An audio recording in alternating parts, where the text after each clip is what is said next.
Shalom. Devosi Yesaya pasal 9 ayat 1-6. Demikian firman Tuhan. Kelahiran Raja Damai.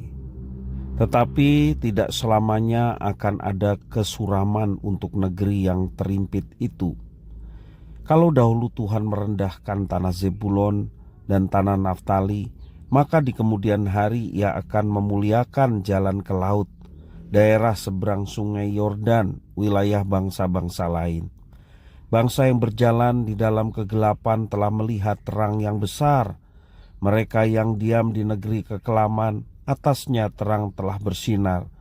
Engkau telah menimbulkan banyak sorak-sorak dan sukacita yang besar. Mereka telah bersukacita di hadapanmu, seperti sukacita di waktu panen, seperti orang bersorak-sorak di waktu membagi-bagi jarahan. Sebab kuk yang menekannya dan gandar yang di atas bahunya, serta tongkat si penindas telah kau patahkan seperti pada hari kekalahan Midian. Sebab setiap sepatu tentara yang berderap-derap dan setiap jubah yang berlumuran darah akan menjadi umpan api. Sebab seorang anak telah lahir untuk kita, seorang putra telah diberikan untuk kita, lambang pemerintahan ada di atas bahunya, dan namanya disebutkan orang penasehat ajaib, Allah yang perkasa, Bapa yang kekal, Raja Damai.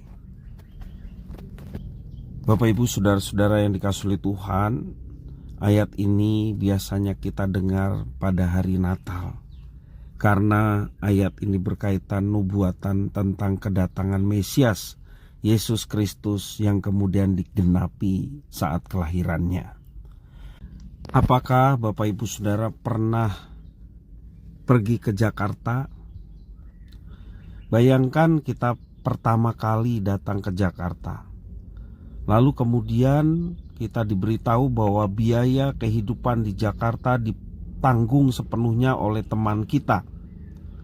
Disediakan fasilitas lengkap termasuk kendaraan.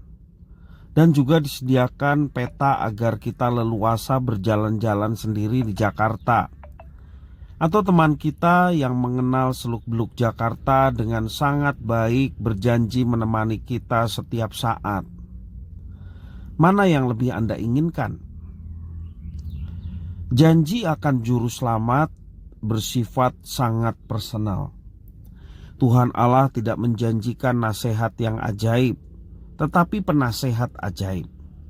Bayangkan jika kita memiliki surat berisi nasihat ayah yang sudah meninggal. Kita tidak dapat lagi menemuinya untuk menanyakan maksud nasihatnya secara lebih jelas. Dia disebut sebagai Allah yang perkasa, bukan keperkasaan. Dia mampu berkuasa untuk menjalankan dan menyelesaikan rencananya. Dia adalah Bapa yang kekal, bukan kekekalan. Betapa mengerikannya jika kita hidup di dalam kekekalan tetapi terpisah dari Allah. Syukurlah Allah berkenan menjadi Bapa yang menyayangi kita dengan kasih yang kekal. Dia juga disebut Raja Damai, bukan kedamaian. Jika kita diberi kedamaian, siapa yang dapat memastikan bahwa keadaan itu tidak akan berubah? Syukurlah Tuhan Allah berkenan menjadi Raja yang memerintah atas hidup kita di dalam damai sejahteranya. Itulah Tuhan Allah yang menyelamatkan kita. Tuhan bukan hanya menyediakan berkat yang berlimpah-limpah, namun Dia memberikan dirinya sendiri. Dia menyertai kita untuk selama-lamanya. Sungguh suatu sukacita yang tiada bandingnya atas karya Tuhan Allah yang kita puji, kita sembah, kita percayai. Tuhan Allah tidak memberikan peta dan meminta kita berjalan sendiri.